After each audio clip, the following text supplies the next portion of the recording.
সেই 17 জুলাই থেকে যেভাবে ধ্বংসাত্মক কার্যকলাপ শুরু হলো, যে স্বাধীন দেশটাকে মানুষ তো বঞ্চিত ছিল, প্রায় 29টা বছরই তো বঞ্চনার ভোগ করেছে। মাত্র 15 বছরের মধ্যে আমি যেভাবে দেশটাকে গড়ে তুলেছি, কী না করেছি মানুষের জন্য।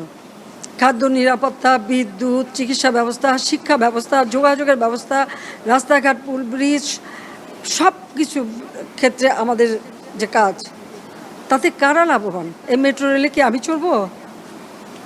শুধু আমরা সরকার চড়বে? শুধু আমাদের মন্ত্রীরা চড়বে?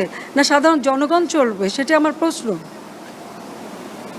এর উপকারিতা কারা পাচ্ছেন? এদেশের মানুষ, আপনারা, সাধারণ জনগণ পাচ্ছে। তাহলে এর উপর এত ক্ষোভ কেন? সেটাই আমার প্রশ্ন, যে আমরা বারবার অনুরোধ করা সত্ত্বেও আন্দোলন, কোটা বিরোধী আন্দোলন, এরপরও হাইকোর্ট, উচ্চ আদালত রায় দিল। আমরা বারবার কথা বলেছি, বোঝাতে চেষ্টা করেছি। এমনকি কোটা আন্দোলনকারী তাদের সাথে আমরা আমাদের মন্ত্রীদের পর্যন্ত বসালাম। একটা কথা বলে যায়, ফিরে যায় আরেকটা করে। যে দাবি তারা করেছিল, সমস্ত দাবি শুধু মানা না, তার থেকে বেশি আমরা দিয়েছি, হাইকোর্টই দিয়ে দিয়েছে। তারপরেও কিন্তু এখন থামেনি। কেন থামেনি? আমি দেশবাসীর কাছে সেটাই আমি বিচার চাই। এখনও নাকি আন্দোলন করতে হবে দফা, প্রথমে 1 দফা কোটা সংস্কার করতে হবে। কোটা বাতিলও করে দিয়েছিলাম। আচ্ছা, কোটা সংস্কার হবে, আপিল করলাম, উচ্চ আদালত সিদ্ধান্ত দেবে। সেই জন্য পর্যন্ত তো ধৈর্য ধরতে হবে। যে কোনো নাগরিককে তো আইন আদালত মেনে চলতে হবে। সেটা না, ওই 1 দফার পরে আসলো 4 দফা, তারপর আসলো 6 দফা, তারপর আসলো 8 দফা, তারপরে আবার 4 দফা, আবার ওই 4 দফাও হবে না, আরও 8 দফা। এইভাবে এমন একটা পরিবেশ সৃষ্টি, আর সেই সাথে সাথে এই ধ্বংসযজ্ঞ, মানে এই ধ্বংসযজ্ঞটাকে সুযোগ সৃষ্টি করে দেওয়া। ক্ষতিকার হলো আজকে মেট্রো রেল বন্ধ, কারণ স্টেশন যেভাবে ধ্বংস হয়েছে, এটা সম্পূর্ণ ডিজিটাল সিস্টেম, ইলেকট্রনিক সিস্টেম, সম্পূর্ণ মডার্ন।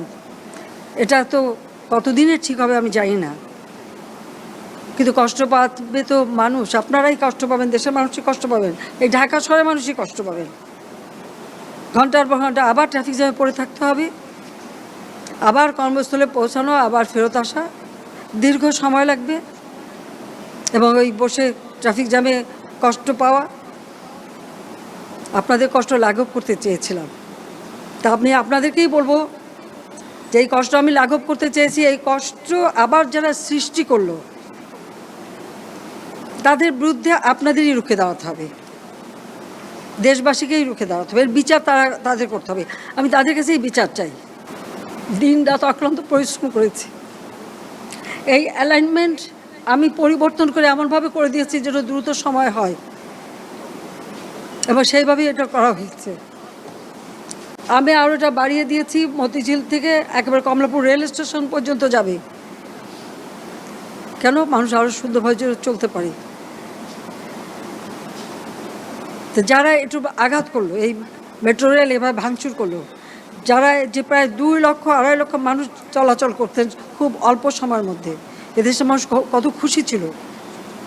তো তাদের সব আনন্দ যারা নষ্ট করলো, যাদের আরামে যে চলাফেরা করতে পারতো, সেই চলাফেরা পথ যারা রুদ্ধ করে দিল, তাদের বিচার এদেশের জনগণকেই করতে হবে।